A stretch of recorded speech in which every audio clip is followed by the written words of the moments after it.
give me one shot here on a blue chip stock, believe me, Kevin, the only problem you're gonna have is that you didn't buy more. Nobody knows if the stock is going to go up, down, sideways, or in circles.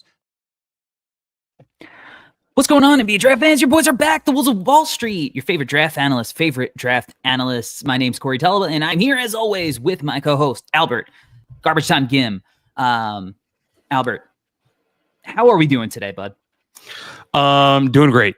We had an unbelievable week in Portland. For the most part, the weather held up. We were expecting, I don't know, usually when we're in Portland, it's rainy and stuff, but we had a little bit of rain, but overall, beautiful weather. But beyond the weather, no one's here for the weather. We had a very eventful week, and we did a ton of stuff and met a ton of people, and it was an awesome time. And more importantly, a bunch of us from No Ceiling getting together and just spending time and talking ball and just hanging out was awesome too. So I'm feeling great. I feel recharged. I feel amped up and ready for the stretch run. I think Rucker always says like this is like madness time, chaos. I don't know. He uses a lot of wild words to describe the time, this time that we're in right now. But really excited, very descriptive. Yes. But I'm ready for the chaos, and I'm excited to be potting today. Yeah, we're gonna kind of recap our experience with the 2025 Nike Hoop Summit, breaking down some players, etc. Maybe we'll even talk about, the steakhouse we went to. I don't know. Things could get wild. But we will also at the after we're done talking about the 2025 Nike Hoop Summit, we're going to maybe kind of just like riff on like the top 10-ish on our board, just because, it's been a while since we've really dove into like the 2025 draft. Albert and I've had some stuff going on. So, we're happy to be back in your podcast feeds as well as on your YouTubes. So, all right, Albert, I'm going to kick it to you. You pick any player from the 2025 Nike Hoop Summit that you want to start with. Maybe it was a guy that blew your mind. It could be a top guy. It could be a middling guy. It could just be anybody who, you looked at and you were like, I need to, get some takes off on this guy.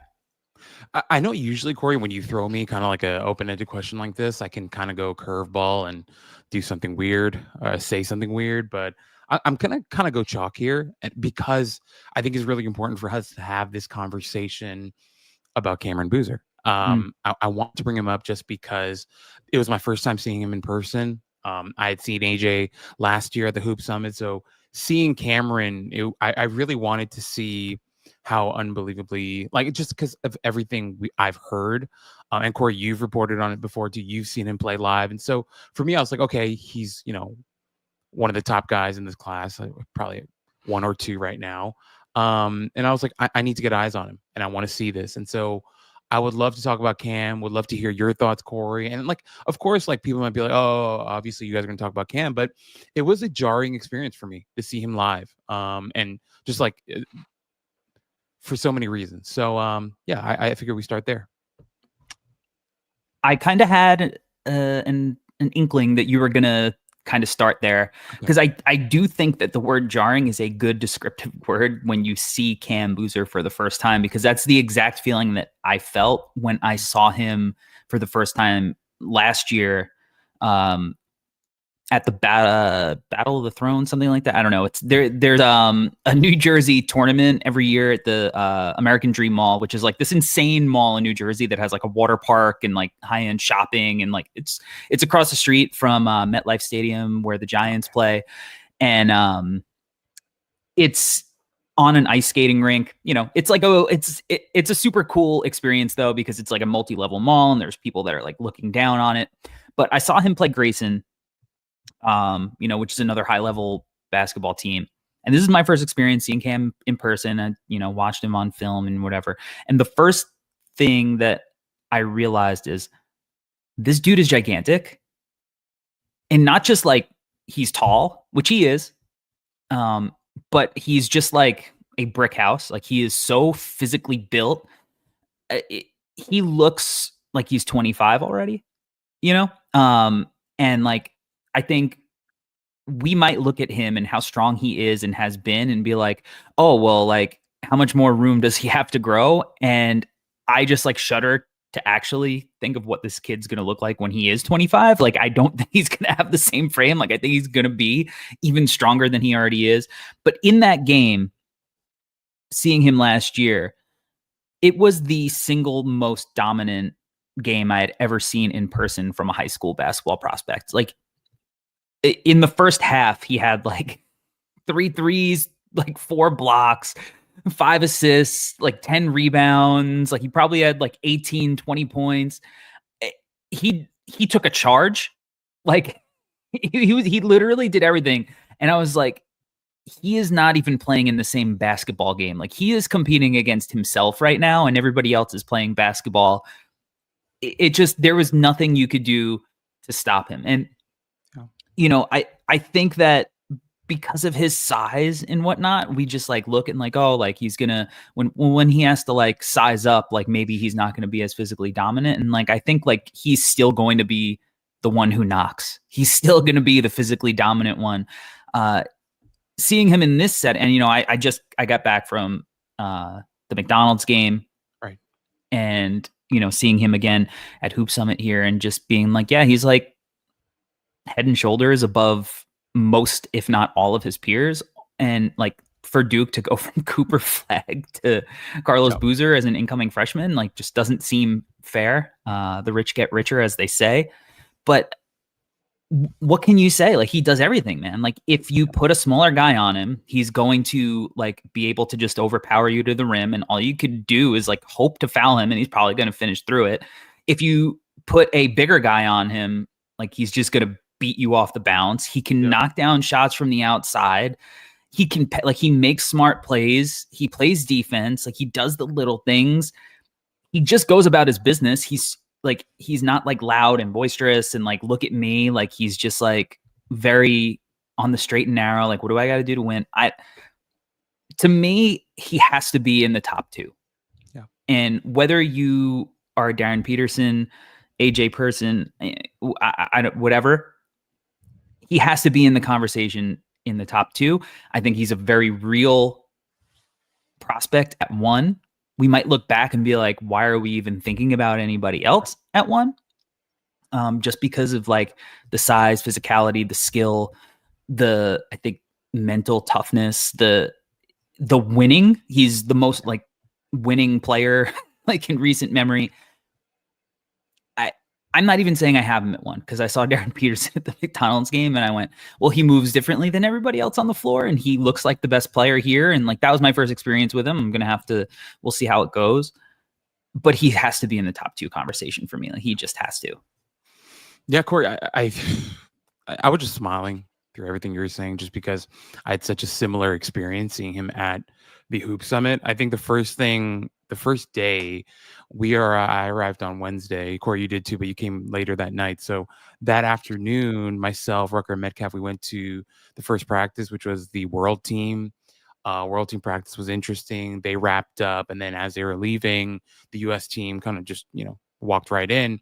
And I was standing right by the entrance where they were walking in. I wasn't expecting them to come through that same entrance. And Cameron Boozer walks by, and I'm like, what am I looking at? How are we of the same species? This guy is gigantic and ripped. He looks like his dad, but like taller and longer. It was unbelievable. He was so ripped, and he was gigantic. And then watching him all week long, Corey, like, I have to second everything that you said. Like, watching him in drills, watching him in scrimmages, the attention to detail, the excellence that he played with all week. But also, like, Corey, one thing I did want to say, you talked about how he's like not boisterous and not like loud in that way. I 100% agree. However, during the gameplay, scrimmages, whatever, he does talk. And I know that's not what you meant, but just like overall, like, I like that he communicated, and I thought that he was like really locked in and trying to keep, his teammates locked in as well, giving direction on defense. I enjoyed the experience a lot, but I think for me, the biggest the most unfortunate thing about the week was what you added at the end, and that Darren Peterson wasn't there. And I really wish he was, because it would have been awesome to see them on the floor together. And obviously, like, they're probably never going to play together. Who knows? Things happen in the NBA nowadays. We live in a post Luka Doncic trade world, so anything is possible, right? But just I would have loved to seen them in practices and drills and scrimmages, and then in the actual game, and just being able to see them juxtaposed, obviously, with AJ there as well. I thought would have been an incredible opportunity for us. It's just unfortunate he wasn't there. But for me, someone who hasn't seen Darren in person, it's kind of like impossible for me to not have Cameron there at number one right now. Obviously, I've seen the McDonald's all stuff, and I watched a little bit of the high school stuff with Darren, but just because of what I saw in person, it felt like Cameron was a level above AJ DeBonsa throughout the week. And look, like, this isn't going to be a pod, Corey, where I think you or I hate on AJ. I actually walked away thinking, like, there might be a million reasons why he had, what some people are calling a disappointing week. So I don't want to take that as like a defining factor in terms of how I view AJ. I literally want to look at it as like a single data point. But still, considering all that, I still think Cameron was just unbelievable to see in person. He was just, in my opinion, a level above. And so that's kind of where I'm at right now. And I think, obviously, we have a long, long way to go, and we're going to do a million different big boards between now and the 2026 draft. But I think right now I kind of have him locked in at one, with Darren after him and then AJ after him. So it's kind of where I'm at. But just figured we should start there because he was such a joy to watch all week. Yeah, and obviously Darren wasn't there, so we don't need to, riff on him too much. But I do want to say, like, I feel like there's like a lot of people out there who are, kind of making it like an Adidas versus Nike thing as the reason why he wasn't there. And from what we heard, and not to say that we are the authority on this, it was more to do with it being a Team USA thing than a Nike and Adidas thing. So, but interesting, the juxtaposition of you kind of having to feel like, all right, let's talk about AJ DeBonsa, and we're going to have all this to say, because we've held him in that esteem with these two guys, right, over the last however many years. And last year we walked away from Hoop Summit and we were like, AJ might be the one. Like, he looked unbelievable. He was a year younger.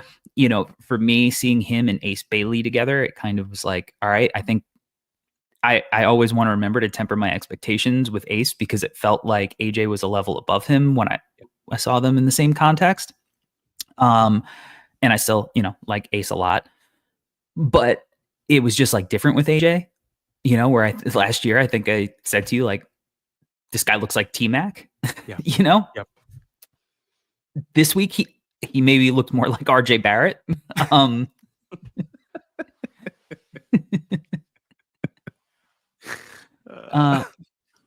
he kind of looked like that at the McDonald's game too. Sure. However, it's because I think of the sky high expectations, right? And we're mentioning him in this same vein. So I guess I just want to start out by, talking about AJ now, transitioning into his week, what you saw, what you noticed, and then, what he kind of looked like when he turned it on a little bit, in the game.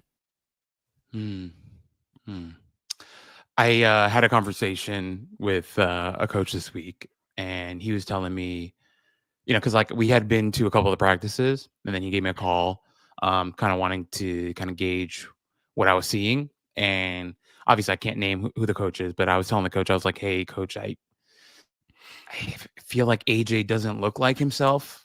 I don't feel like he's performing or working or showing out at the level that we know that he can. And I think the coach gave me some really good insight. And his thing is like, look, I don't want you to take this as an excuse seeing from AJ. However, it is important for you to keep in the back of your mind as you're watching these kids that they are coming off of an absolutely rigorous schedule. right? Playing all over the place, Chipotle, McDonald's, they've got Hoop Summit, they've got Jordan Brand coming. There's a lot of things, right? And they're flying all over the place. They're doing all kinds of stuff. And he was just reminding me, look, not an excuse, but it is important for you to remember that these kids are absolutely exhausted. And I was like, okay, cool. Like, let me keep that in mind. But still, even with that in mind, Corey, I think if we were to compare AJ to last year to this year, there was kind of a stark contrast. And I think it's really, really interesting that you went, I thought of him as T-Mac to now thinking of him, or sorry, not thinking of him, but just going based off of what we saw this week with a little bit of RJ Barrett. I think that's a totally fair thing for you to say, just because AJ was not AJ, or at least the AJ that we were expecting. When we were watching him in drills, when we were watching him in scrimmages, it felt like he literally couldn't buy a bucket.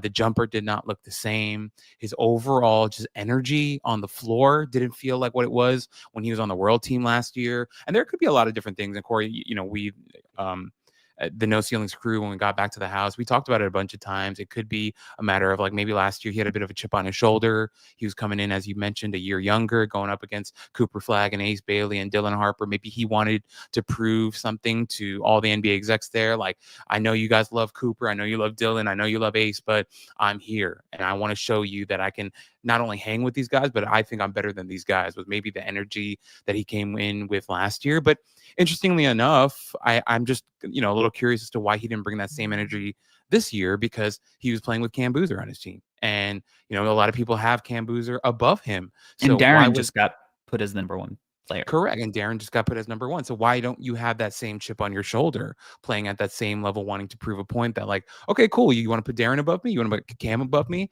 Darren's not here, but Cam's here. I'm going to go at him every single practice, every drill. I'm going to compete with him. We just didn't see that. Right. And meanwhile, it felt like Cam, he didn't care about any of that. And he's just like, I'm going to do my thing. And he was excellent at pretty much everything that he did all week. And so, however, at the last practice, to right, like kind of go to your point, they lined up opposite each other, like when the US team like scrimmaged each other, and Cam's team started out up 15-0. So pretty good, right? And so, Corey, I just think, like, but so still we have like another caveat, right? Like, I thought AJ had a pretty good game considering everything, right? Like, he came up very aggressive. Right. He came out aggressive. He got fouled a ton, was hitting free throws. He had that one where he was on the left block, isolated against Tunde, hit a nice little mid-range jumper and the foul. Obviously talked his crap to the sideline after. But like, I think overall, I really want to kind of find a middle ground, Corey, where like maybe last year at the Hoop Summit was like an incredible version of him, and then this year was a not so good version of him. And maybe I just have to, and all of us kind of have to just come to this middle ground and realize he's probably somewhere in between. Maybe he's not going to be that absolute elite 1% outcome that we thought he was going to be when we saw him last year, but also he's most definitely, in my opinion, not going to be what we saw. This is kind of like his nadir, right? Or nadir. I don't know. People pronounce that word differently depending on who you talk to. Anyway, is it going to be? We spell different. We spell words differently than other countries. So like, who's to say? Language is crazy. True. Okay. So like maybe this year was like his absolute lowest point, his nadir, right? And he's going to be somewhere in the middle. He's going to be an excellent ball player. Look, us having him at number 3, or me, I want to speak specifically for me. Me having him third behind Darren and Cameron is not a diss.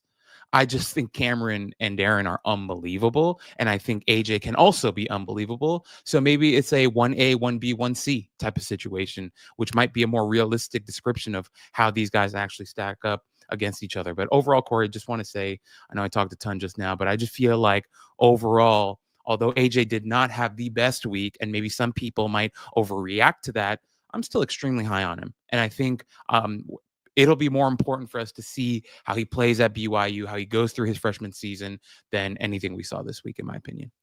Yeah, no, for sure. I'm not worried about AJ necessarily. I think he's just in a class with like incredibly talented players. I think that you don't want to overreact to it, like you said. I don't want to underreact to it and just brush it off and make excuses either. But I do think like a lot of the problems are probably pretty correctable. Like his 3-point shot felt like, between McDonald's and this game, I felt like I just hadn't seen him knock down outside shots. But it's like the form's good. He's just like a little short, and like it's just like minor adjustments, and like that'll open his game. But like the thing is, when it was game time and he was like, all right, we're gonna turn it on, and the lights are bright, and you just saw him do things that like people his age, you go, all right, well, this is how like a professional scorer already. Like this is an NBA level scorer with NBA level like skill, and he's down in the mid post, and he's kind of like up faking guys and foul baiting and overpowering guys to the rim, and just the confidence that he had. It would have been nice if he kind of took those practices put in a little more energy to them, a little more effort, and kind of led by example. It felt like the lack of energy from up top, and maybe it was a reason that the U.S. practices the between the scrimmage and the practice that I'd gotten to see felt lackluster. And it's not the first time that I've seen that. Like you said, I'll also say that I'd heard something similar a couple of years ago from when it was like Ron Holland, DJ Wagner, like that class. And I was like, Ron Holland's supposed to be this energy guy, and like I'm not seeing any of that in the practices. So, and then he came out in the game, and he was like flying around and doing a whole bunch of stuff. So it was a similar thing with AJ. The skills there, I'm going to be interested to see what he looks like in college. This is one of those guys. Like he's so talented. He can kind of flip the switch and overtake, I think, either of these guys, because his physical tools are as good as you're going to see from a wing prospect. He's already such a talented scorer. He has the athleticism. I feel like he's got pretty good feel. Just he's in a class with Cam Boozer and Darren Peterson. Darren Peterson like might be the best guard prospect. I don't like since Kyrie. Like I don't know how far back you have to go to talk about that, but we know how valuable wings are. We know how valuable guys who are like legit scorers can be. So maybe it'll be fit dependent and organizational coaching. I mean, we'll see. It's easy to come out a little lower on him out of this week, but like you said, I think we need to kind of find the middle ground and hope that last year was the year in which we're going to be trending towards. And I do think there's a lot of complicated things, like the numbers. He reportedly is making $7 million next year at BYU or something, like when we've never seen a situation like this, like for a kid in college, like, I don't know. Is it easy to wake up in the morning and be like, I'm getting $7 million this year. Like maybe I won't wake up at 5 a.m. and get shots up. Like maybe, like, I don't know. So we'll see how it goes. I think that, us trying to play guessing games with that would be kind of irresponsible. And I guess it's a wait and see thing, but maybe we feel less certain that he's got that proverbial dog in him that we had seen compared to maybe the other two guys. But, these things are fluid, and he's also a, high school age kid still. So, that definitely was the impression. He was good in the game. He was really good in the game.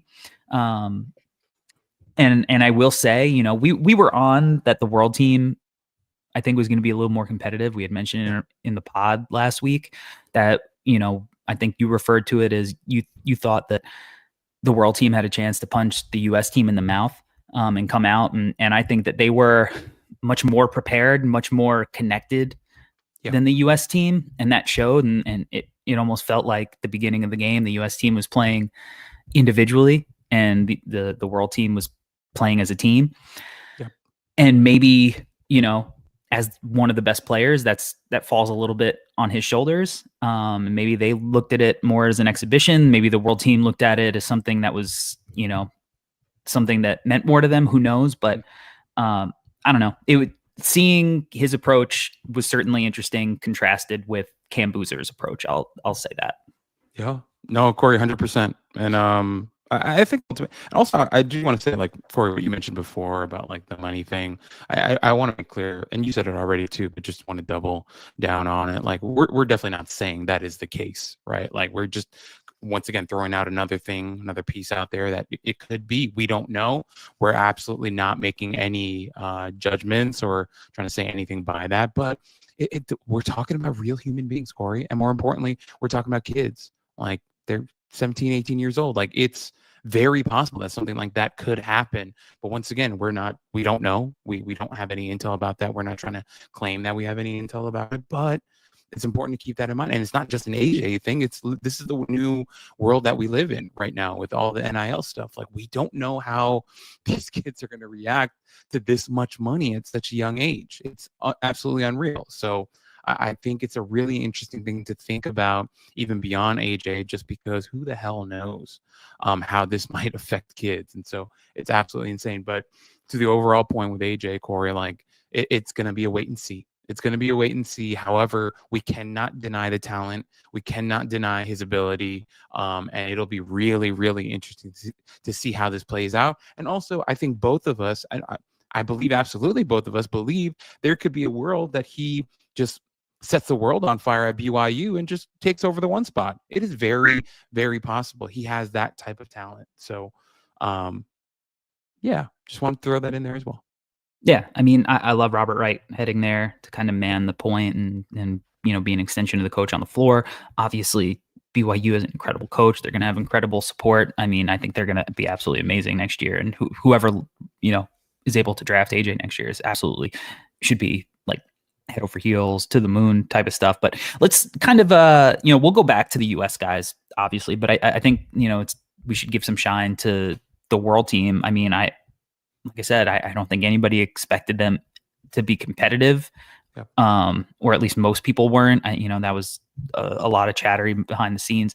But they have a lot of interesting prospects and prospects that are even interesting potentially in this draft, while most guys are 2026 prospects. And then Taj Ariza is 2027, I guess. They do have a couple of guys who potentially could be 2025. But so kind of want to start there. What did you think of Bogi Markovic overall? I think I did a tweet about him. I was talking about how he's been really impressive. I think the biggest thing for me, Corey, is heading into the Hoop Summit. We had some questions. I think from the film that we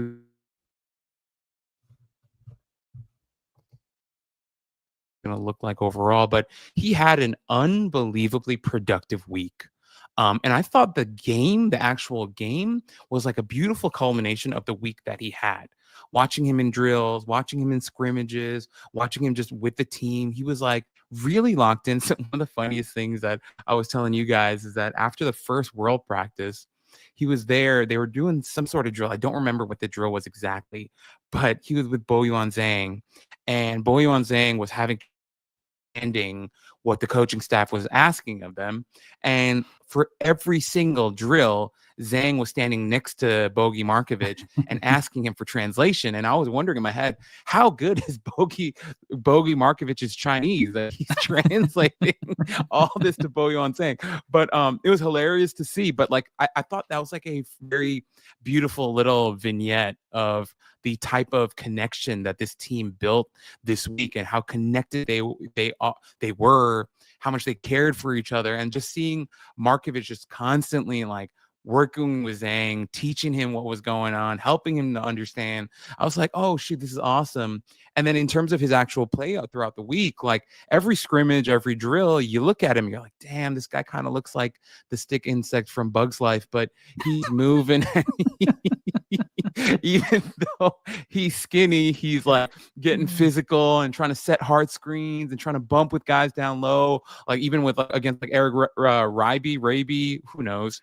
Rabies, not sure. But he did a good job banging with him in the post and against David Murkovic as well, who is strong as hell. That dude is like a brick shithouse. But anyway, Bogi did a great job, and then he flashed some outside shooting stuff. He's a good connector with the ball, passes the ball well enough. I was very, very impressed, Corey, and I was so glad for him that he also had a good actual game on Saturday. Mm-hmm. And I also like smart kid. Like these were international rules in the game, and at the end of the game, when like the world team had to go fast, he tip the ball off the rim, off of some free throws, and just to kind of prevent them to get potentially even getting the points, and then also just to like spark the rebound and get up the floor. So obviously him playing internationally probably helped him, being cognizant of the rules. But I think, in a game like that, that can probably get lost in the shuffle. But I think he's a first round pick now after seeing him in person. And he's somebody that, like, when I started diving into his film more, like as a refresher to be prepared for the Hoop Summit, I was like, oh, okay, like I kind of see it. There are some times that I don't, but seeing it in person, seeing the skill level, he's very big and he's like pretty tough. Like he's at least willing to compete. Yes. And seeing like the fluid skills and just seeing like, when they were running drills, like half court stuff, whether it's 3-on-3, 4-on-4, 5-on-5, it's like very communicative, and like you could tell like he was playing within like a professional team, in that typical European style where like the ball would swing to him and he would like look around to try to like flow right into the next action immediately. To like whether that was like a handoff or like getting downhill or popping or being a short roll passer or whatever it was. Like he was just very like trying to make a 0.5 decision, and like you could tell like some of the other high school kids like don't play that way. Like, and so I think he plays the modern style.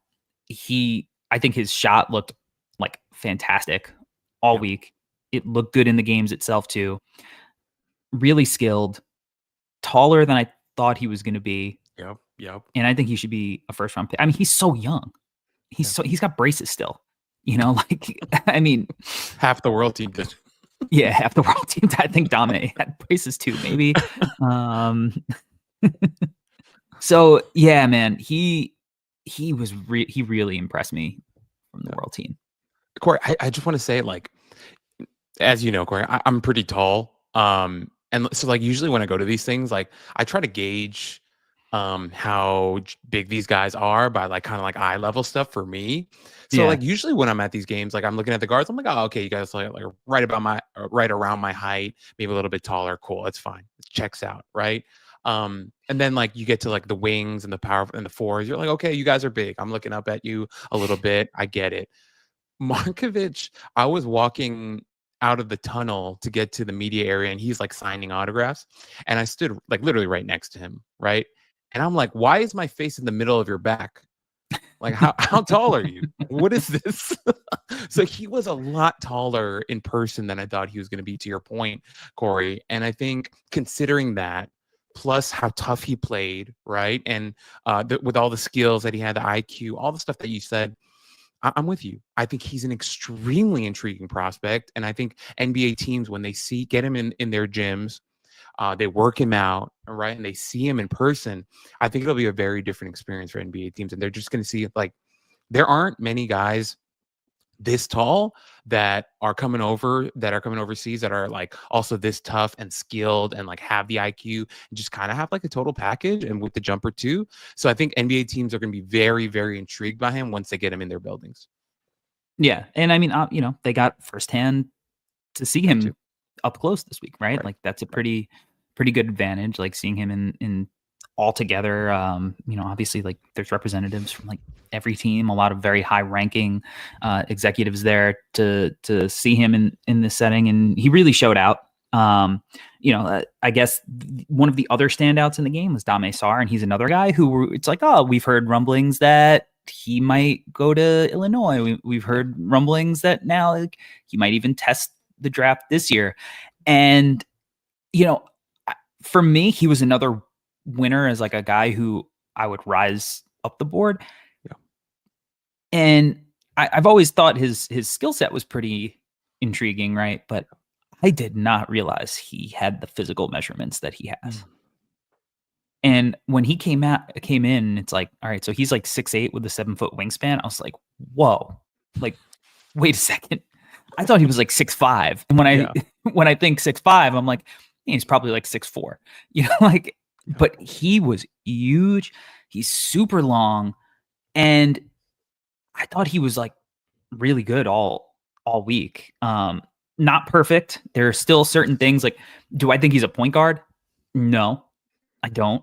I think his decision making as a passer, there were a couple of passes where like he kind of telegraphed it, led to like getting picked off, and his handle is probably not tight enough to be like a guy who's going to run point full time, but there is a much different value proposition from a guy who you think is going to be a point guard, who you probably thought was like 6'4" or 6'5", to somebody who it's like, oh, you're actually 6'8" with a 7-foot wingspan. And maybe you don't need to be a point guard. Maybe you just need to be a really talented wing who is maybe like a consistent jumper away.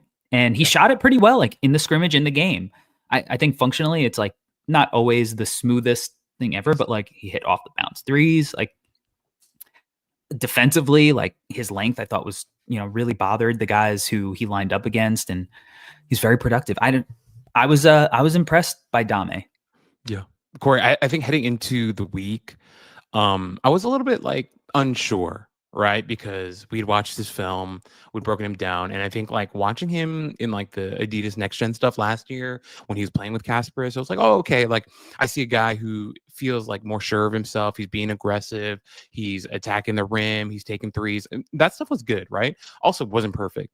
But then like watching him for Barcelona, it's okay, he's like very limited minutes. And anytime he's out there, they just throw him in the corner and they're like, yo, take threes. And then that when I watch that, I'm like, okay, cool. I don't love that.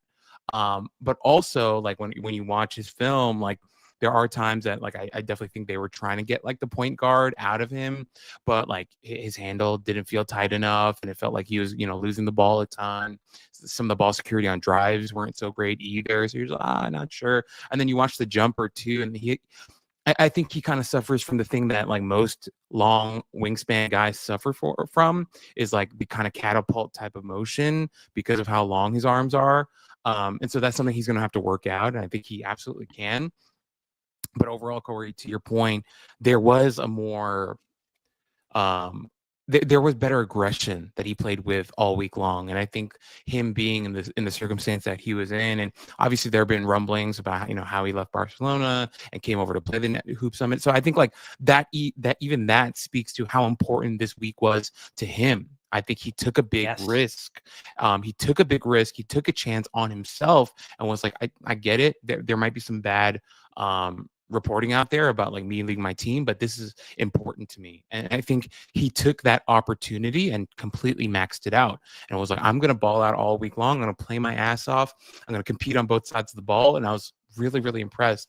So Corey, like I think even if you were to enter this year's draft, I think teams have to be interested. Like you said, he's huge. He's a lot bigger than we expected with the big wingspan, and he plays hard. So it's like, how could NBA teams not be intrigued by a guy like that with those measurables, and then also kind of has some guard skills to him and a developing jump shot? Of course, NBA teams are going to be excited and intrigued, and maybe he's a guy that sneaks into the first round even because of what he has. So definitely agree with you, Corey, a big time winner.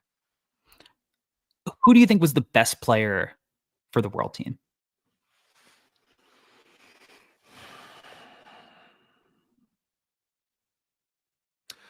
Okay, I had a couple of guys in mind, and then I thought of him, and I'm like, okay, easy. For me, I think it's Tunde. Yes. I think Tunde was phenomenal. I had other guys in mind that I wanted to say, but that's more of just like personal preference. If I get objective about who was the best player on the world team last week, it has to be Tunde. I thought Tunde was phenomenal. I remember the first day I walked into the gym, I was just like looking around, and like obviously Corey, as I mentioned, we did our film work, and I was like, okay, I'm excited to see Tunde, and then in person, I'm like, why is Anthony Edwards on the floor? He looked so much like him. He was wearing the same gear. He got the haircut like Anthony Edwards. He's wearing number 5. His body aesthetically even looks like him, and I'm like, what the hell is going? Like, if he turns his back to you, you're like, that's Anthony Edwards, 100%. It's freaky, but then to watch him on the floor, to see how athletic he was, to see the way that he played, he absolutely has that dog in him. No fear. He takes everything personally. He takes everything competitively. He wants to win absolutely every single thing that he does. He brought that energy to practice, to scrimmages, to the actual game. He sends the game to overtime with a beautiful layup coming down the floor. Just an absolute ferocious competitor that has some skill to him. Obviously, he needs some refinement. I think it's going to be really interesting to see what he looks like on that Baylor team that we don't love too much. But overall, so much to be excited about. And here's the thing, Corey. Right now, we might not be too excited about this Baylor team, but maybe Tunde alone gets us excited about that team. He might have that type of influence and be that type of an impactful player that we find ourselves being very intrigued by that Baylor team come this fall. Yeah, I mean, don't get me wrong. I think that Baylor team still has some interesting players on it. They got, a couple of good transfers.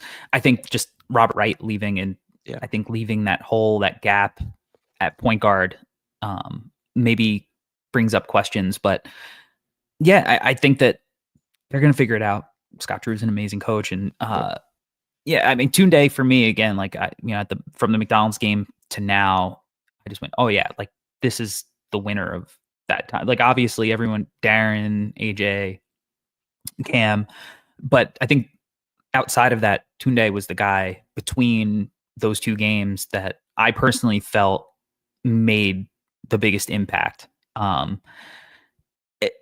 not just like, on the court, we got a really good glimpse into his character and what drives him. And, in the post-game press conference with Coach Cho and Tunde and Dame, I mean, all three of them together literally almost had the media room like in tears, like with their story and just showing how much it meant to them and how they wanted to impact their communities and their teams and what drove them. And you see that with Tunde on the court because he's playing hard every time he steps onto the floor. And, he's making guys earn everything. I mean, when we talk about how hard AJ is to guard in that mid post area, and because he's so strong, he's so skilled, he's long, he's going to make guys, foul him with little head fakes and blah, blah. He's already a pro at that. And, there was one possession on our baseline where AJ tried going to work on Tunde, and he just realized that, oh, this is a brick wall in front of me. Yeah. Like Tunde is giving up 3-4 inches to AJ. And he just really like dug into the ground, wide base, got low man wins, just defended with his chest, and you could not move him.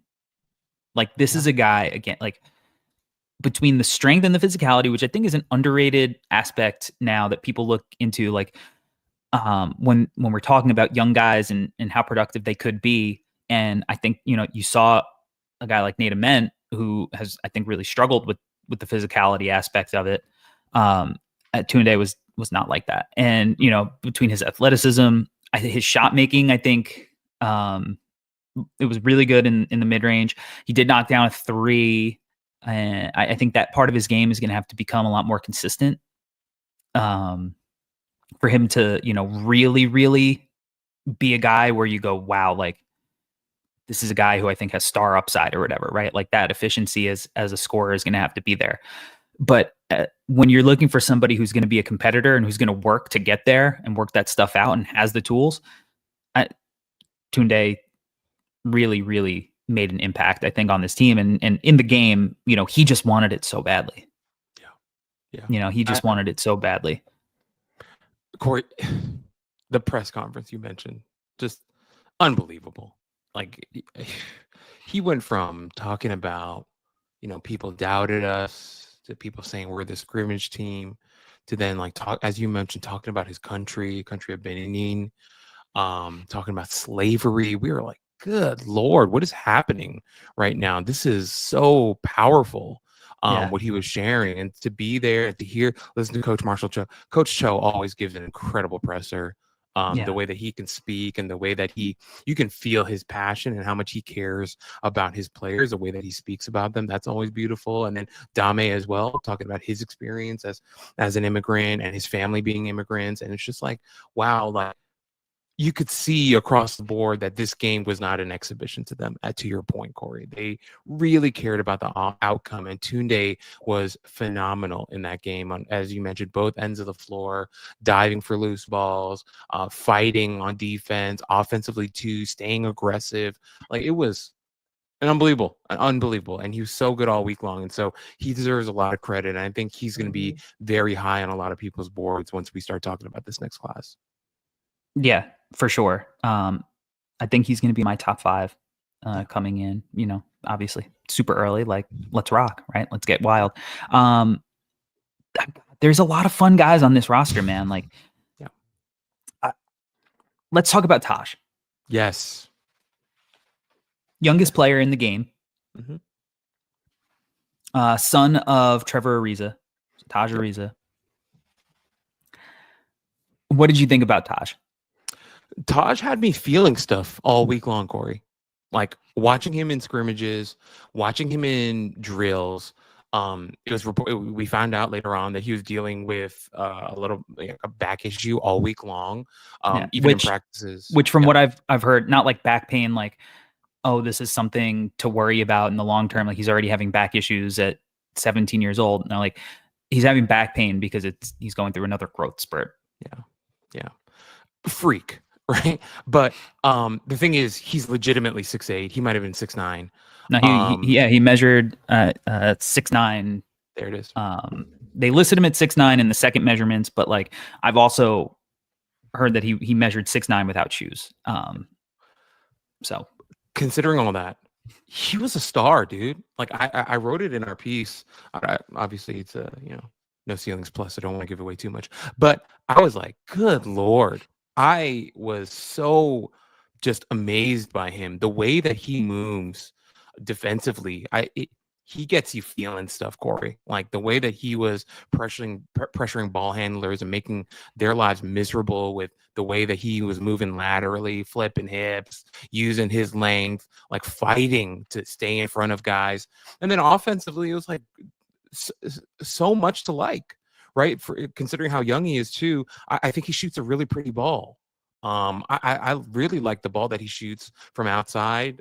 He had one possession where he almost put a guy on the ground and hit like this beautiful fadeaway jumper and one. It was awesome. So for Taj, like I'm writing him down. Like I think he's got real future star potential. Considering how he might end up at 6'11". Moving like that, and the fact that he can create separation at that size, the fact that he's that impactful of a defender. One of the practices they gave him, they had this thing, Coach Joe had this thing going on. The coaching staff had this like chain that they would give out to like the best player after every practice, and when he got that for one of the practices, I was like, yeah, he deserved that. Like he was awesome today. He was working his ass off. And as you mentioned, he was the youngest one there, Corey, but he didn't care about that at all. Like he walked in and was like, I'm just going to do my thing all week. I'm going to battle. I'm going to compete.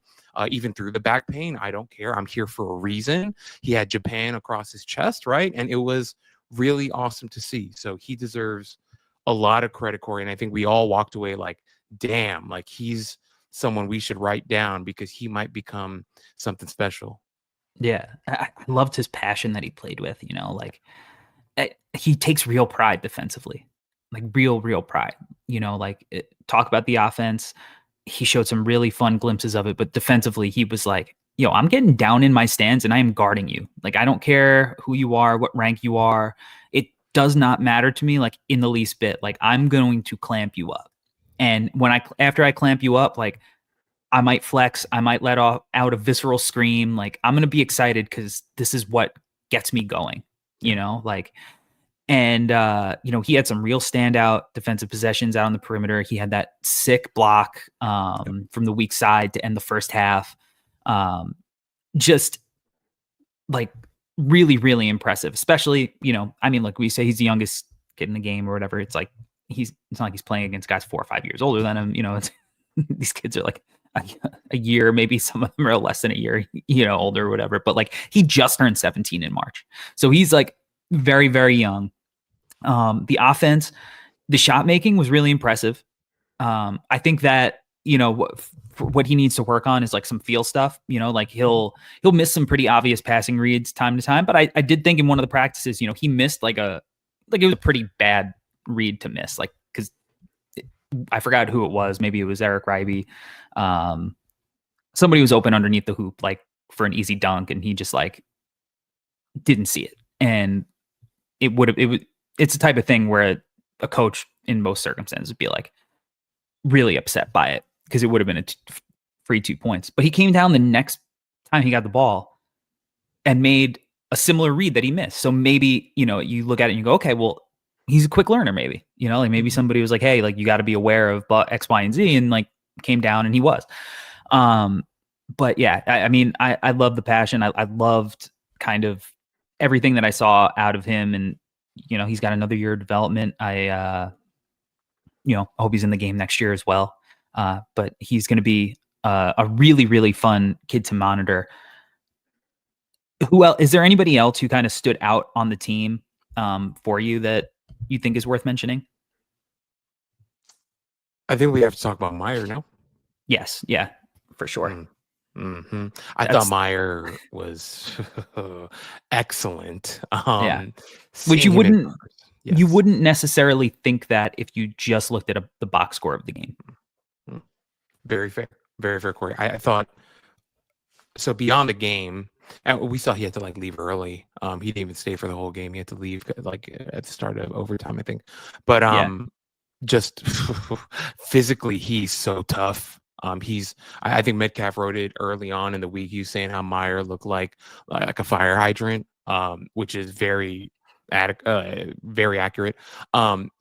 Insane lower half, like his legs look like tree trunks, upper body strong as hell too. But beyond just the physical stuff, his jumper looked a lot better in person than it did on film. I think it's something he's definitely working on. And interestingly enough, in the game that he played before coming over for the Hoop Summit against Bayern Munich, he hit like 3 threes in that game. So it's a part of his game that is growing for sure. But beyond that, like the passing, the IQ, we've talked about it already when we did a pod when we were in Portland. Like he's a guy that like is literally an extension of the coaching staff. He was constantly locked in with Coach Cho and the assistant coaches, getting direction from them, but also like giving feedback and insight back to the coaches, and then also like taking all that, delivering it to the players. Like they were running like pick and roll stuff, and he was, as I mentioned, like throwing in variations, giving instruction, talking about like how to dive and how to move and different angles on the screens. Like you could see all of it in person, and you're just like, wow, this is a very impressive young man.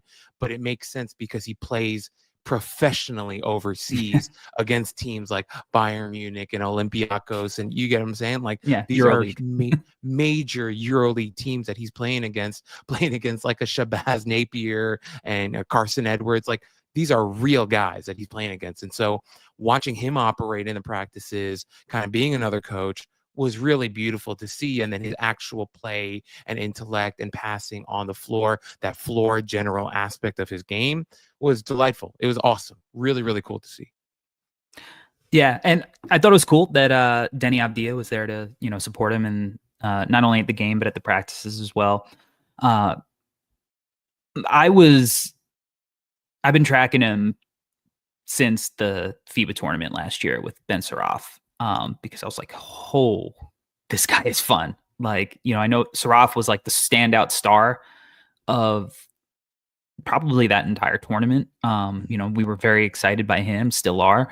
Yeah. But Meyer, I was like, there's something here. Maybe like the physical tools don't pop as much, but like the passing, the feel, like I think one of the differences is most of the guards in this game on either team were like very capable of making like that come off the screen, I'm going to hit the pocket pass, or maybe I get a hedge and I'll hit over the top and I can hit the roller. I think a lot of the guards were pretty capable of that. Outside of maybe Michael Brown, who I'm sure we'll talk about in a little bit, none of them were capable of making the kind of next level reads that Mayer's capable of making.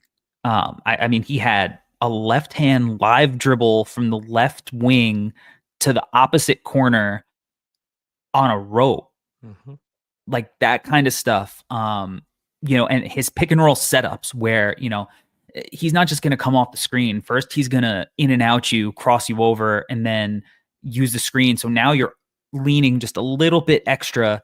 So now by the time you come back, now you're like going straight into the screen. I mean, I'm not surprised because like he's displayed a lot of this stuff throughout his season, but seeing it in person was just a lot of fun. And I think that having guys like Markovic and Mayer and Dame Sarr, guys who have spent the last year playing against legitimate professionals, and then coming here to play this game, and it's like, okay, I'm supposed to care about, these Caden Boozer or, Nate Ament or whoever else. Like, I don't care. Like, I'm playing against guys in this league and that league, like pros. Like, this is easy. I think that was a big part of why the game was as competitive as it was. Obviously the overall talent level on the US side was probably higher. Yes. They had higher ceiling guys. But I think having those three to just be like, I'm playing down a level, like was something that was, was really integral to, and there were many things, like you said, the buy-in that they have for Coach Marshall Cho, the togetherness, the treating this game a little bit more serious, all of that. But I think those three kind of just being like, yeah, sweat off my back, man. Like, we're good. Like I think that was definitely, kind of important to holding it all together, and just none of those guys having an ego about any of it. Not really trying to be a star. It seems like everybody on the world team was just like trying to win the game. You know what I mean? Yeah. Yeah. Now, really quickly, Corey, like to your point, I looked it up the other day, but like Meyer, when he played against, I think it was Bayern or Olympia, I don't remember, but like Carson Edwards put like 33 on them. And he's probably thinking like, hey, Caden, like you seem like a good kid, but you're not Carson Edwards right now. Like he hung 33 on us. I've seen different in person against, that level. So I 100% agree. Yeah, no, really, really, really impressive. Just I think maybe quick hits on some of the other world guys, and we'll talk about some of the US guys. Eric Bribey, I think center for UConn. I think is really intriguing. I think he had some really good moments defensively as a rim protector. Offensively, he's really skilled. He could step out on the perimeter and knock down a three. He's got a little bit of, kind of like mid post turnaround fadeaway stuff. Definitely needs to be tougher with the ball. I think down low, he got the ball like stripped, whether he got fouled or the ball got stripped out of bounds, whatever, like just tougher with the ball going up, drawing fouls. But I think if he buys into Dan Hurley's coaching, he is going to, be somebody who maybe it's not in year one, maybe it's more of a, 2-year Donovan Clingan-esque development trajectory. But especially because I think Taris Reed, who is probably one of the more undervalued college players right now, will almost certainly be in front of him as a player, but like he's a huge dude.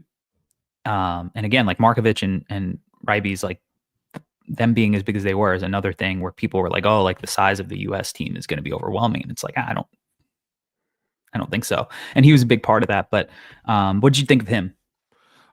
I 100% agree. I know Metcalf and Rucker, they're definitely worried about his toughness.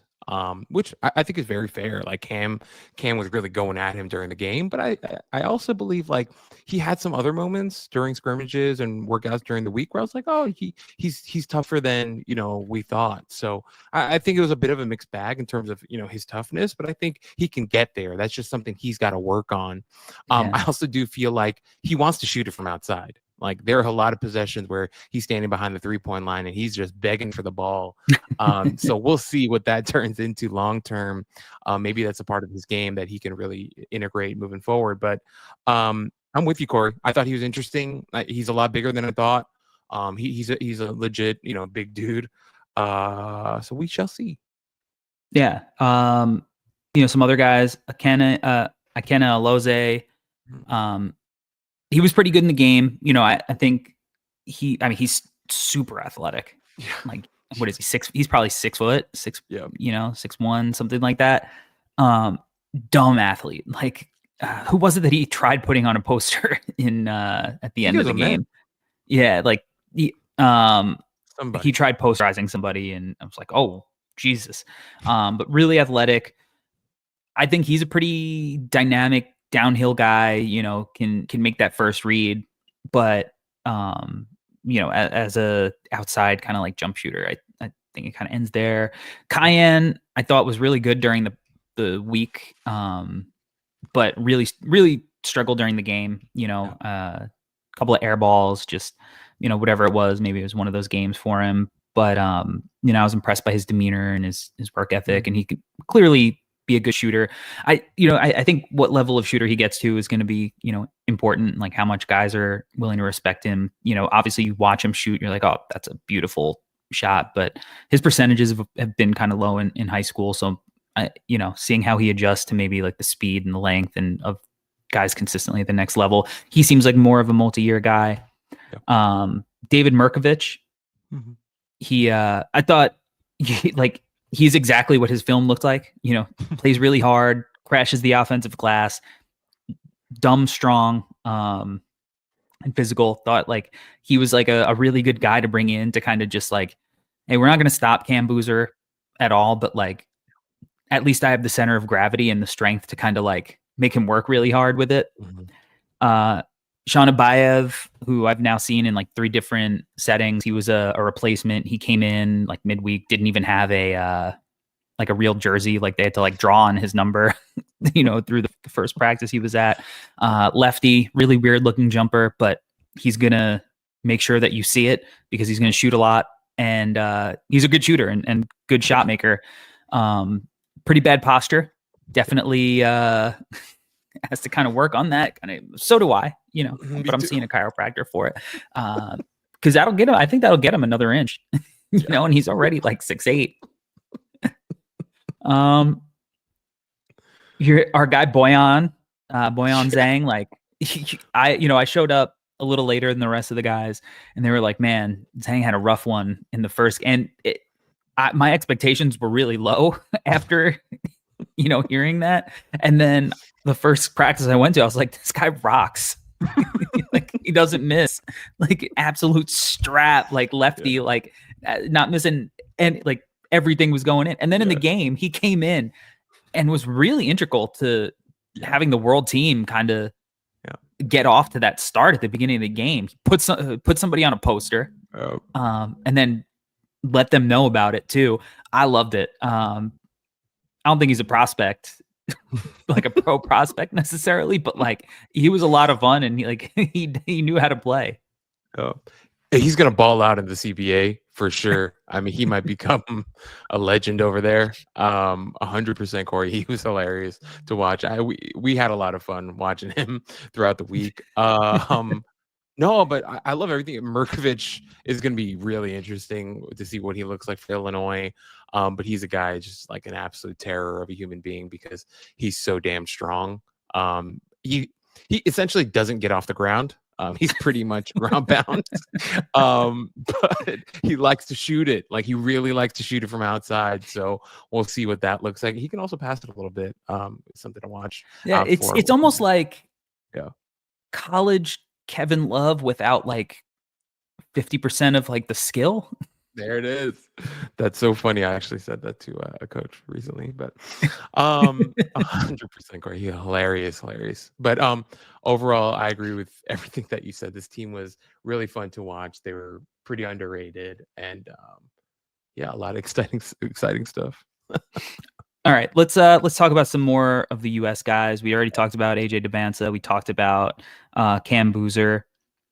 Um, Darius Acuff Jr. had 24 points in the game. He was really good. And when I saw him at McDonald's in person for the first time, I was like, yeah, I don't know. Like this style of point guard is not necessarily very in vogue right now. It's just like bully ball. I mean, he could shoot it a little bit from the outside. He could pass a little bit, but like score first, needs the ball in his hands a lot of the time. Not necessarily my thing. And then during the week, one of the things I noticed about him is he was like no emotion.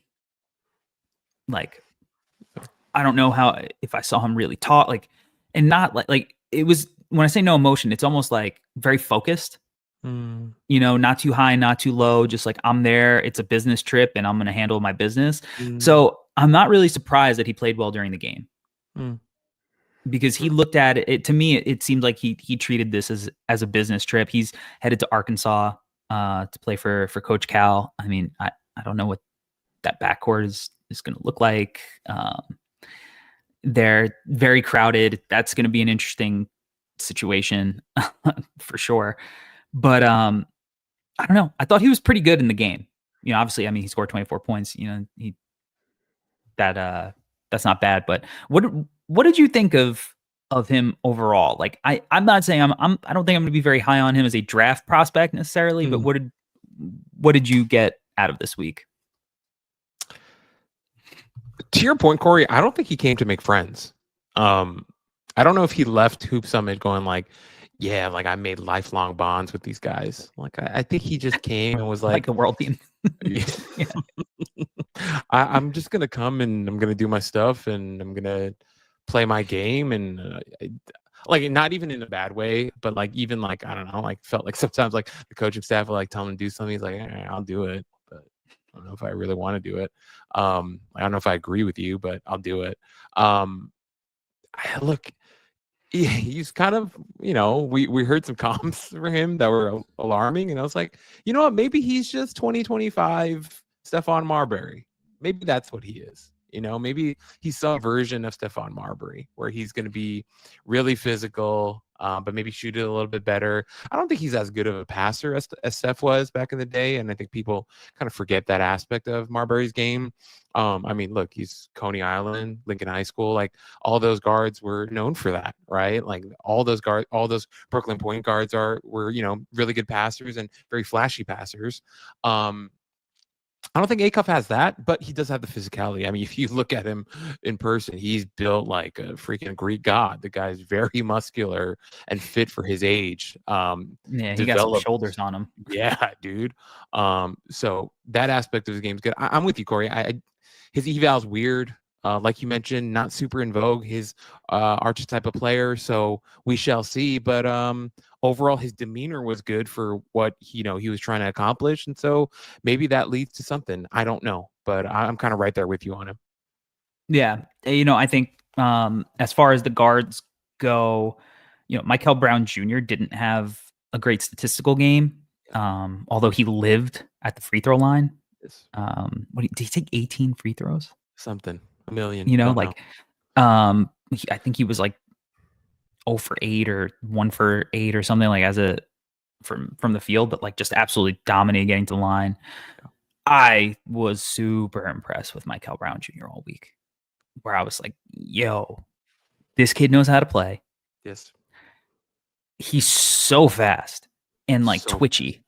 Like, and it's like a different fast than like, when you think of point guard fast and you think of like, all right, Russell Westbrook, Derrick Rose, like John Wall, like I don't think it's that, but it's like this quick twitch that he has, and the way that he's able to like quickly get to just like off 2 dribbles, like get to a spot and then rise up and stay balanced I was really impressed by that. I mean, whatever he shot in the game, I don't know, like he's very clearly a great shooter, I think. Yeah. Yes. And I think he could really pass. There were a lot of instances in that last practice where he was just dicing teams up, whoever he was, playing against. And there was, one drill in particular. The U.S. team was like doing a shell drill, and he kept just like getting into the teeth of the defense and like kicking out or like getting to a floater.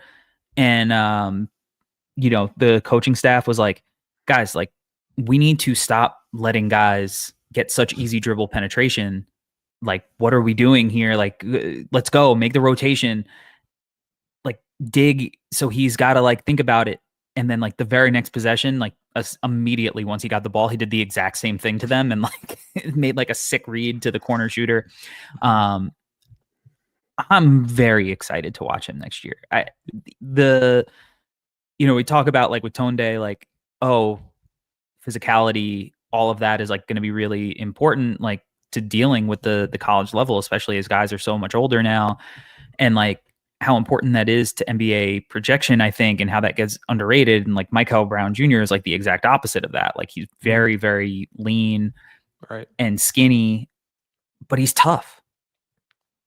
He does embrace it, and like, it'll be interesting to see how his body fills out.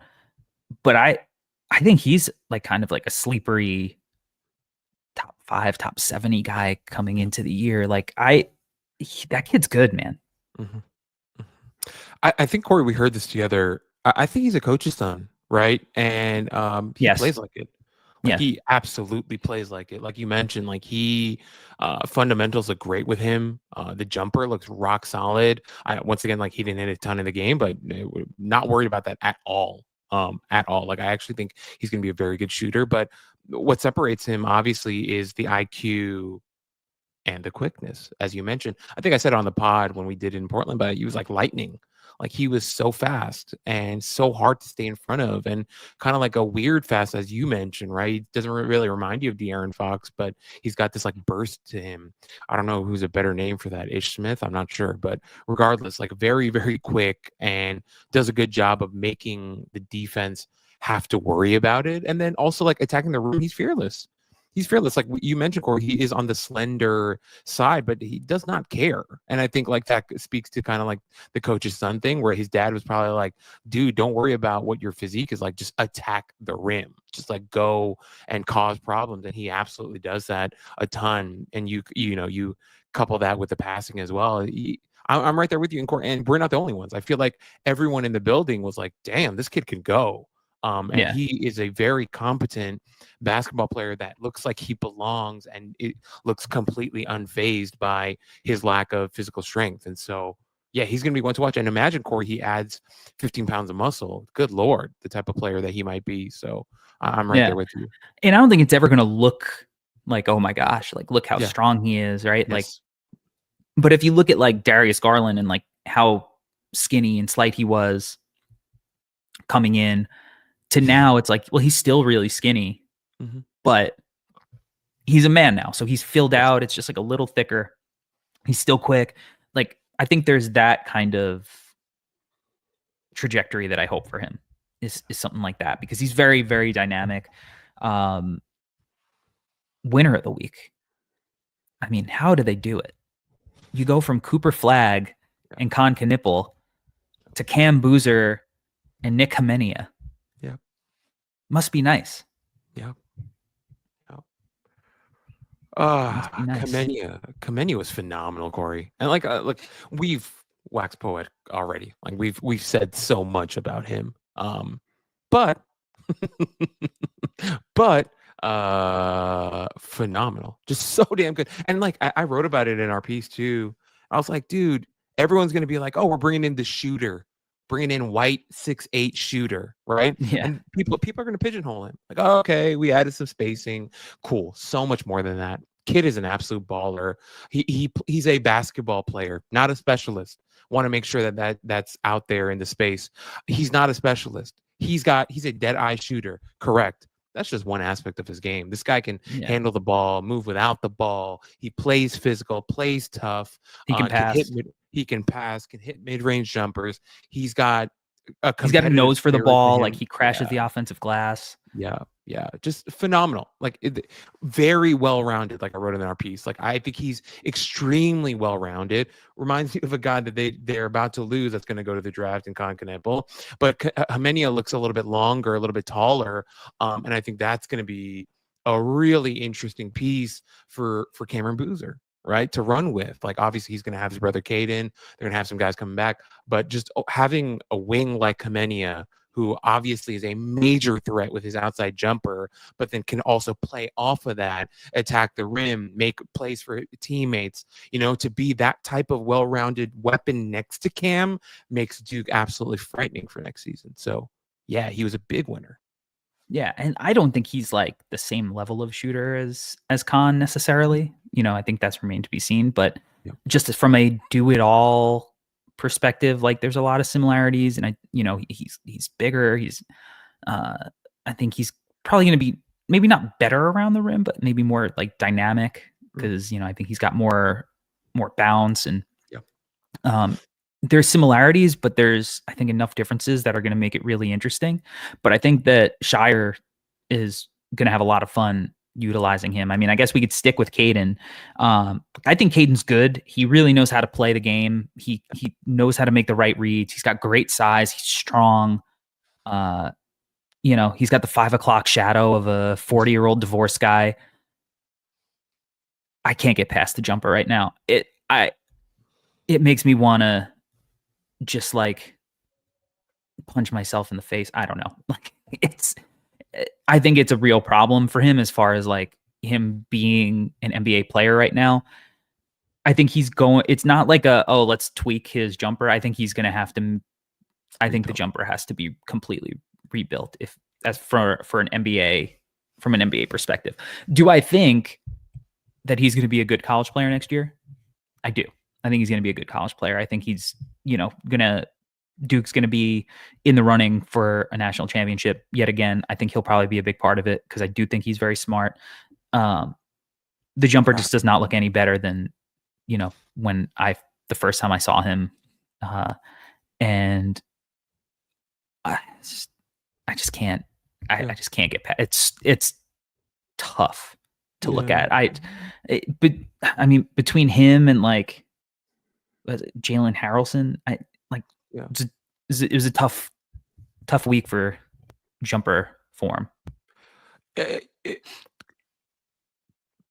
Piggybacking off of what you're saying, Corey, I think Caden might just be a very good college player.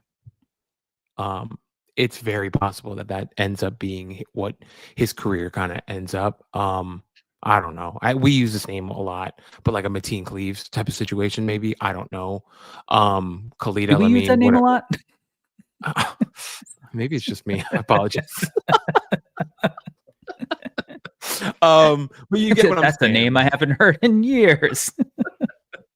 Sorry, we recently had a conversation. We talked about LeVar Postel, so that's kind of where our headspace is, Corey. Marcus Hatton. Eric Barkley. So like a lot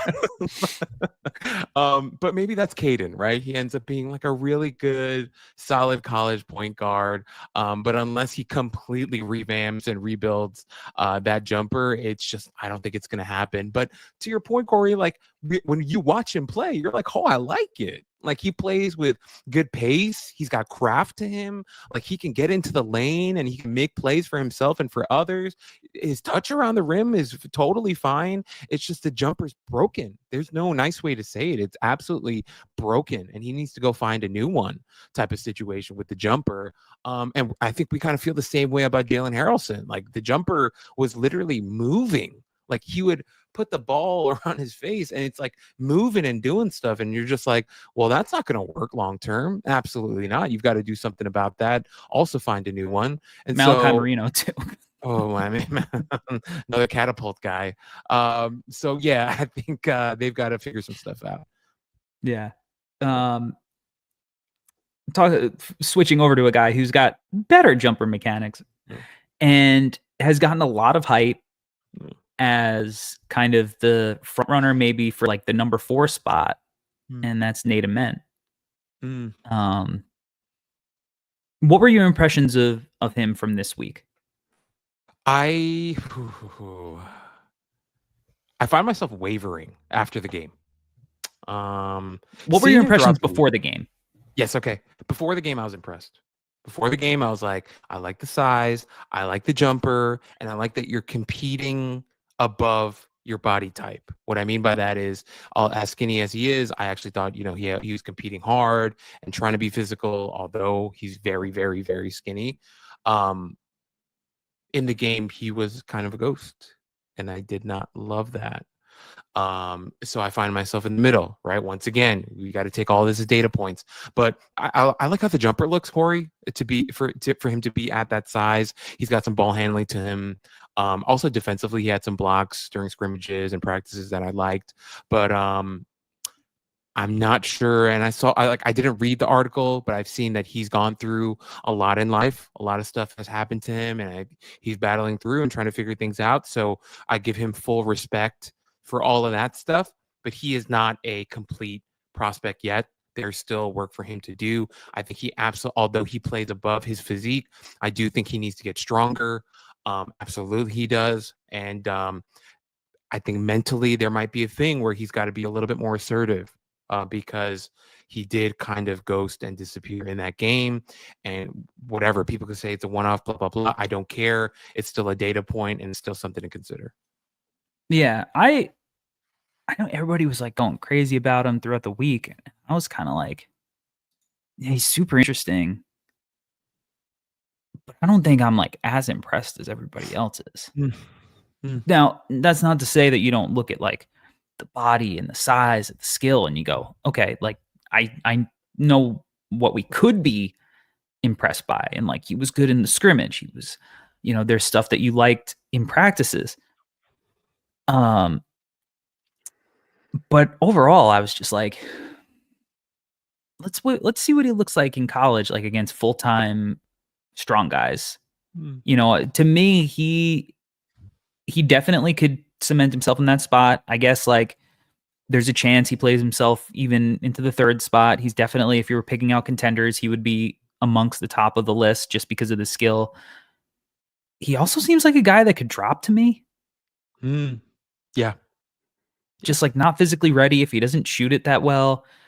Maybe too skinny to really like finish consistently among the trees, and it becomes more of like an eye test thing where you're just like, well, I'm betting on the skills long term, and I'll wait till he gets stronger and whatnot. But he could also be like, maybe he has that Brandon Miller year where like, even though he's not the greatest at the rim, he does hit shots at a high level, and you look at the size and etc. And but I think he's going to be a tricky one for me.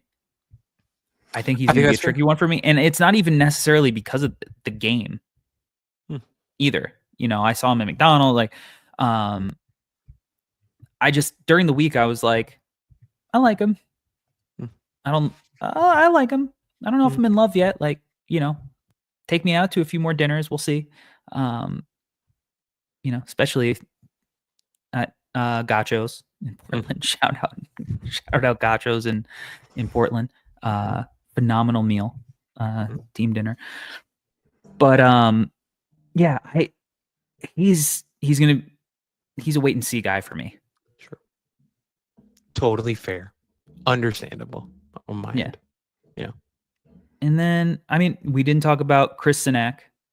I think he's another kind of like, I'm interested to see what it looks like. He's, he's probably of this group. I think he's the Tyler Rucker, It Just Takes Time award winner. But I like a lot of what I see. I like Houston for him, just as another one of these bigs, because he's like a little more dynamic than the bigs that they typically have gone for. Like Houston has just acquired so many like 6'7", 6'8", kind of like small ball center guys who like are so good at like playing at the line of scrimmage on these hedges and then recovering and then like long enough to kind of recover at the rim. Like I think he could do all that stuff, but like his body type is just a little bit different, where a lot of those guys are like really physically built and strong. And like, I think he's got like a good frame to be built and stuff, but he's a little bit more like wiry strong. And like, I don't know, like I'm kind of super interested in long term and seeing what he looks like in that Houston offense or defense, and just altogether, like he's got some skill down low on the block where you can kind of like, turn over his shoulders and the little baby like fadeaways and like the short porch. I think he's gonna like be a rimper. I don't know. He's interesting. Yeah. He's interesting. Corey, I walked away wondering, could he be like a Camby type? Was kind of where Hmm. my head was at. Like one day, like obviously a long time from now. But could he be that type of player, a Camby type? You know, like athletic, 6'11", rim protector, going to rebound the hell out of the ball, but also can give you a little 15-foot jumper that looks ugly as hell, but hey, it goes in enough that you got to worry about it. And he could be like, a very, very small part of your offense. That's what I was thinking of. I was like, Sinak, I don't know if I'm in love with this game, but I'm like, hey, if everything works out and him going to Houston, as you mentioned, is a great place for him to be, could this be an opportunity for him to become a Camby type? It's kind of where my head was at. So, yeah, I walked away liking him and wondering how this could all turn out long term. Yeah. He's super interesting.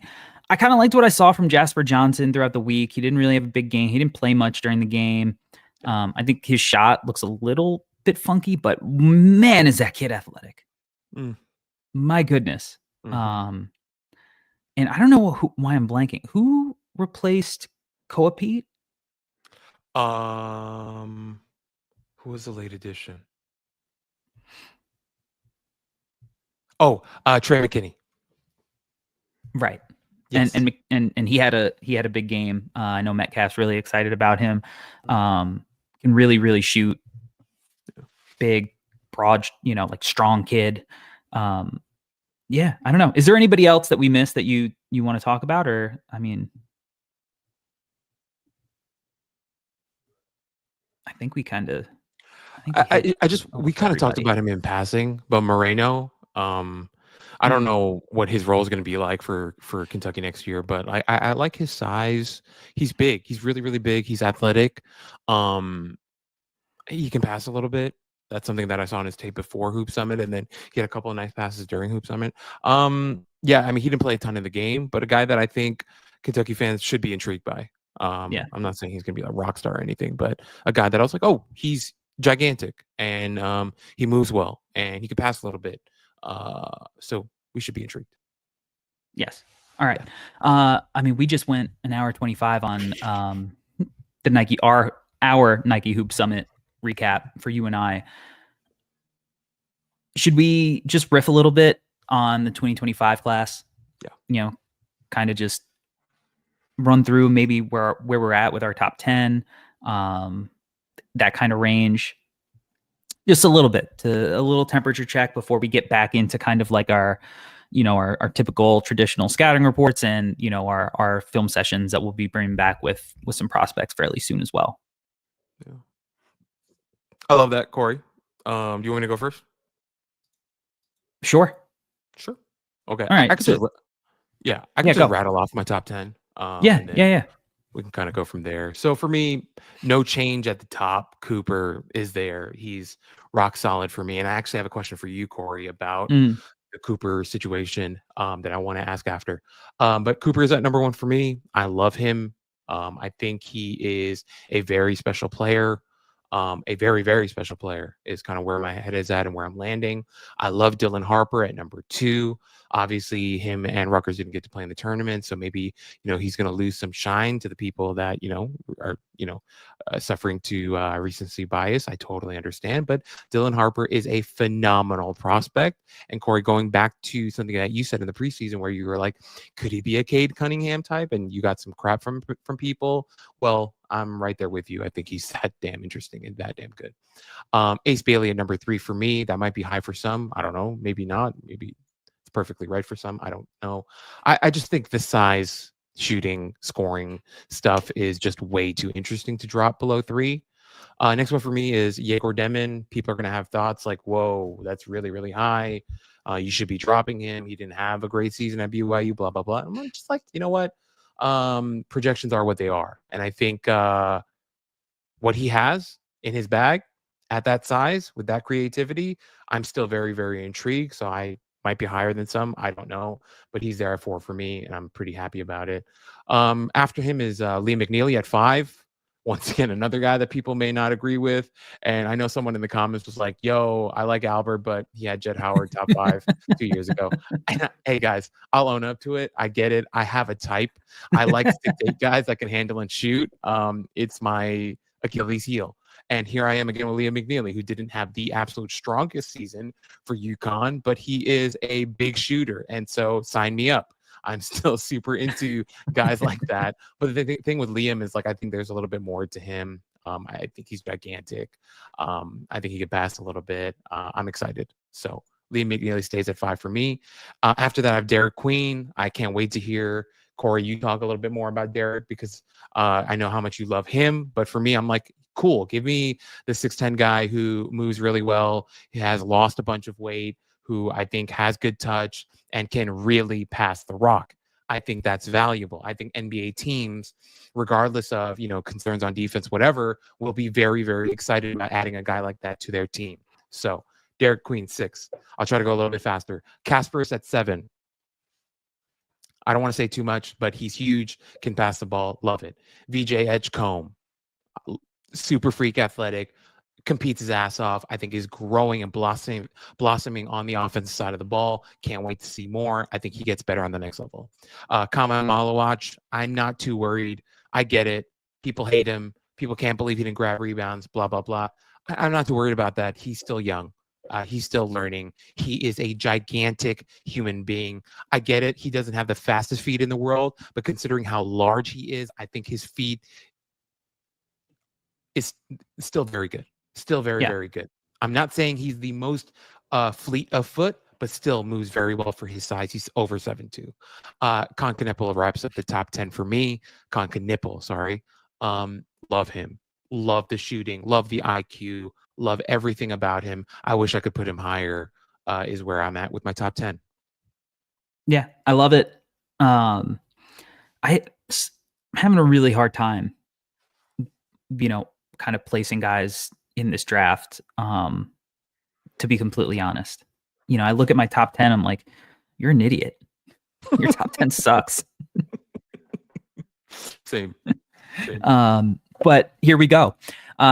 Same at the top, Cooper and Dylan at 1 and 2. These have been my top 2 players from Jump Street, and probably gonna, remain there. I think Dylan's, potential as, a guy who can really lead an offense as a primary initiator is, at 6'6".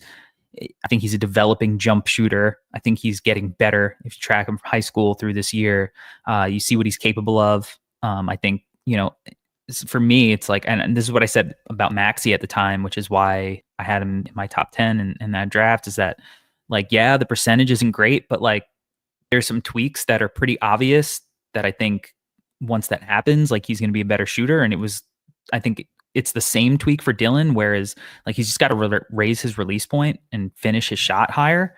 And that's what Maxey had to do. And now Maxey's like an absolutely knockdown shooter. I think he had better touch overall than Dylan did. But, when you look at Dylan's rim pressure, and then I think that you have to respect him as a outside shooter. Like, people are still guarding him out there. They're not just going to like go under every screen and whatever. Like, and then I think he's a really good passer. And people do he's not that athletic thing with Dylan Harper. And like, I really couldn't disagree more. I think his first step is sick. And then when you talk about like how good he is at like operating in tight spaces, and like he's got more vertical pop than I think he gets credit for. He's not like, obviously he's not Zion or anything, but like he's got, I think, decent enough vertical pop, really good first step, really coordinated, fluid, the way he like is able to shift and change gears. And like, I don't know. I don't get the he's not athletic thing. But yeah, number 2. At number 3, I have Derek Queen. And Derek, I don't know, Derek Queen might even be a 2B kind of guy for me. I just love Queen. I think that he has like run the offense through me potential. And, I think he started shooting it a little bit at the end of the season. He hit some threes down the stretch in the tournament. I think he's going to shoot threes eventually. You look at like the touch he's had in kind of those mid post areas, and like the turnarounds and the fadeaways, and like the skill level, the footwork, I mean, the ball handling, the downhill rim pressure, the passing flashes, like the creativity he has as a passer and the things he's able to do as a passer. The decision making might need a little bit of work. I'm willing to let him work through that. I think defensively, not a rim protector, a little bit late to rotate over from the weak side sometimes, and sometimes doesn't even make an effort to necessarily get up and try to pin somebody off the backboard. But I think that he can really move on the perimeter when he's guarding. I think he could flip his hips. I think he's got insanely quick hands. Mm-hmm. I think he's pretty smart. I don't know. I've never gotten the like, oh my gosh, Derek Queen is a disaster defender. I just think it's wrong, and that's fine. People who are smarter than me can tell me that I'm wrong, and like, cool, man, that's fine. I think that he's not going to be like an all NBA defender. I also don't think he's going to absolutely kill you and teams are going to sit and target him, because I think if they target him, then like on the ball, I think they're just going to go at somebody who's going to make them work really hard and like is big and long and fluid enough, whatever. He's my number 3. And I think after that, I have a slight drop off. I'm still going with Ace Bailey at number 4. Ace is what he is. You're either going to like hit a homer or maybe strike out. But like, this is a guy who's going to play in the league for a while. You saw how many chances like Cam Reddish got. And like, I think Ace is a significantly better player than Cam is, but yeah. I don't think he needs the ball. But I've seen him a bunch of times in a bunch of different settings, and I like him every time. He's not going to be give me the ball and let me make plays for guys. He might be a little bit more play finisher. As long as he learns to just kind of move the ball and be a next pass kind of guy, I think that's all he really needs to develop into. And I don't think that is impossible for him. I think that got better as the year went on. Yeah. I think he tries really hard defensively. Like he wants to defend. Mm-hmm. That'll get better. He's really good at protecting the rim. He's got a lot of work. He's very young. His potential is still really high to me. And yeah, he might not have the deepest bag, but you know what? I think his tough shot making was pretty good this year for a guy without a bag, because he's 6'9", 6'10", and he can just rise up and shoot over you. And he likes to take 1 or 2 dribbles and keep his offense effective. And like, I don't think that you need a bag when you're that tall. If he develops one, awesome. I think he's got a better chance of doing that than like Jabari Smith did. But, so I never got that comp. But if he never does, he still has enough tools that I think he can be an effective player. So I'm going to take Kamen Malamud at 5, 7'2", insanely good offensive rebounder, decent defensive rebounder. I think that this is one of those things where you go, all right, don't take too much from one tournament performance, because if you anchor that too much, you are going to, hurt your evaluation. And like, yes, he didn't get any boards in that last game. I get it. But like, overall throughout the season, he's had pretty strong rebounding flashes. I think the shot blocking got better as the year went on. I think a lot of times too, like he's just so intimidating around there with his size that, people just like dribble out of shots that they would normally take. So I think like he's a rim intimidator as much as he is a rim protector. I love his size. I think that he finishes everything around the rim. I think his hands, like, all right, a lot of big guys can improve their hands. But I think that's an overblown issue for me personally. Like, I think you throw him a lob, he's going to catch it. Duke didn't have a point guard. Like, Con Knipple and Cooper Flagg were Duke's best playmakers. Not great, and they're both really, really good playmakers, but like, yes, they shouldn't have been relied upon to be the best playmakers. Yes. is the point I'm trying to make. So when you put him in an offense where he's really going to be a play finisher with a guy who is actually accustomed to doing that full time, again, I think that's going to be a big time skill. I like how he moves his feet. I like the flashes that he's shown in other settings besides Duke, which was a much more simplified role for him. I like the fact that he does have that potential to knock down a shot down the line. He does have kind of like, if you give him the ball on the block and he has like little, spin over the right shoulders into like a little fadeaway jumper. Like, he's got this stuff. I love his potential. Even though it's raw, I still think he does enough good things to get on the floor. So I like Malawach there at 5. At number 6, I have VJ Edgecombe. Probably one of the better statistical profiles for these freshmen. if he was 6'5", he'd probably be, my number 3 guy. I know he's listed at 6'5". I really, really, really doubt he's 6'5". His length isn't crazy either, but I mean, he played at Lehigh. I've been around his game for a while, being out on Long Island. I've been a big fan for a while. I think I wrote about him for the first time in 2022, maybe. So like, this is a guy I've really liked. I think he's a good spot up shooter. Really needs to get better off the bounce. Good passer, but not a great one. Okay ball handler, not a very good one. But defensively, absolute beast. Whether it's passing lanes, protecting shots at the rim, or just being on the ball. Like, I love his effort. I think he's a really good prospect. Go back and forth between him at 6 with Knipple at 6. So I got Con at 7 right now. I love the shooting. I love the feel. I love the fact that like he can hit the little mid-range jumper coming off a ball screen, and that's going to draw the big out. And then he's so good at throwing the lob. I love like 62% of the rim, despite the fact that he's not like a big leaper, because he's so crafty with his footwork and he plays off 2 and like just a winning player. Can he be Desmond Bain? Kind of like that kind of player. I think he can. Like, that's a good player. So at number 8, I have Yegor Demin at number 8.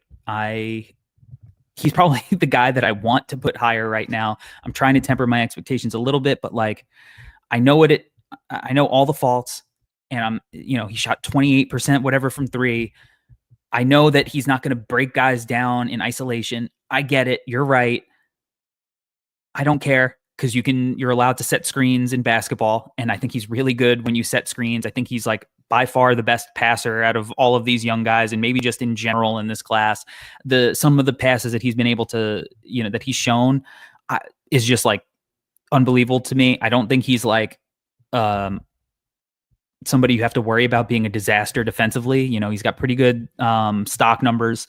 And back to the shooting. Yes, he shot kind of poorly, but he kept shooting. The volume is what makes me buy into him being a shooter. The volume and the form. I think the form is good. I think it just needs to be repped out. I just think it needs to get a little bit smoother. And I think he's going to get there with his shot. I really, really do. And it's a bet on that, because once he gets the shot down, it's going to open up a lot. It's already opened up a lot. Is he going to be, maybe the guy when we were talking about him at like number 3, because we thought maybe scoring and the playmaker? Probably not. But if that is like the thing holding him back, is him as a jump shooter, I'm going to buy into that, because I think the shot is going to come around. It's not going to be next year. Maybe it's not in year 2. I think he's going to turn himself into a good enough shooter that all of his skills, it opens all that stuff up. At number 9, I have Kasparas Yakachonis. Started out hot, played really well throughout like half the season, cooled off a little bit at the end. He's another guy. Shots got to come around, get consistent. I think the shot selection maybe has to get a little better. The turnovers, that's a real problem. I think it's all fixable. And he's strong. He's crafty. He's a good finisher at the rim. I think the passing creativity is great. And then at number 10, I have Colin Murray-Boyles. I would have drafted him around the same spot in the last draft. Insane defender. Strong as an ox. Looks like he has crazy length. I love his ability to pass. Really strong around the rim. Still not a shooter, but did a little bit more of that this year. A little bit like a fun version of Julius Randle has been my comp. I still think there is enough to worry about with the height and the lack of shooting that there's an outcome where it's like, he needs the right situation.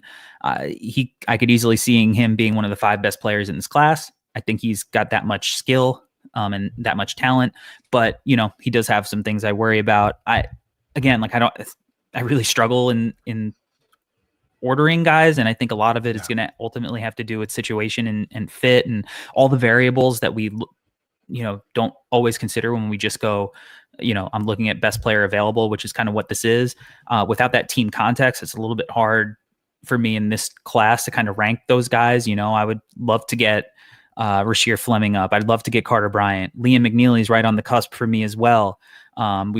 Neither one of us had Trey Johnson there, right? Like, we love our guy Nick Clifford. Jeremiah Fears is right on the board. Like, there are all these guys clumped into I think a similar tier that we didn't talk about, but yeah, I think that's where I'm at right now. And Maxwell says this a lot, and I think I'm in the same boat. During the year before these guys have full on statistical sample sizes, I think a lot of it is like, yes, I'm taking the stats into account, but I'm also kind of looking at a lot of the eye test stuff and like, how are they developing through the year? And now this is the point of the draft with, we're past Hoop Summit and all the high school events where I can go, all right, now let me really deep dive into their statistical profile, and I can maybe get a little bit of a better handle on some of the guys that I'm like, I hate my top 10, and what am I going to, and then I can kind of maybe figure some stuff out as I get back into the stats, but that's, an ongoing process for me. Yeah. Corey, I'm wondering if the top 10 should just be a tier. Like, sometimes we always say top 10 is our top 10 guys, but maybe it needs to be a tier where we're like top 10 worthy, where we've got like 20 guys that we feel like can be taken in the top 10, but it always depends on fit and what teams are drafting in the top 10. So maybe that's got to be a change for us, where it's like a top 10 tier rather than a strict top 10. And maybe that's just this year. But I think when you limit yourself to like, I want to have tiers, or I don't want to have tiers, or I want to, like, once you limit yourself to, I think it's good to have philosophy, but I think you need to account for being open to breaking your philosophy sometimes. So in this draft, I think that makes sense. I think that's really, really good stuff. All right. We just went an hour 45. We missed back. You guys. We missed you guys. Super happy to be back on a mic. Like, can't wait to get deeper into the rest of this class and start breaking down film with prospects. And, now that we're done with the season, like, we can really get going with a clear picture on a lot of them. So excited for all that. We'll be back next week. Albert, tell the people where they can find you on the World Wide Web. I really quickly though, did want to say once again, like, really appreciate our listeners. Yes. Corey and I, we've been going through a lot, but also special shout out to our No Ceilings crew, for everyone who's been staying consistent and posting stuff. And we really love, the people that we work with and our team. We're very thankful for them. But yeah, guys, we're really excited to be back in the driver's seat and doing stuff again, and we're excited. And for me, you can find me at Alberto Gim on Twitter. You can find me at GTG NBA on Instagram. We did some fun content while we were in Portland. We did some Taco Bell content. We did some New York Pizza Shop content. Yes. We did a lot of fun stuff, and so we're excited to do more and to get back into it. And we love you guys, so really appreciate it. Yes. Everything Albert said, I echo, and, buckle up because it's going to get fun. So you can follow me at Corey Tulliva on Twitter, NBA Draft Dude elsewhere, and we will be back next week. Until that time, we are out. Thank you for rocking with us. Make sure you like, subscribe, rate, review, comment, blah, blah, blah, blah, blah on any of the platforms. We got you. We appreciate you. We love you. Subscribe to NoCeilingsNBA.com. Until next time, we're out. Peace.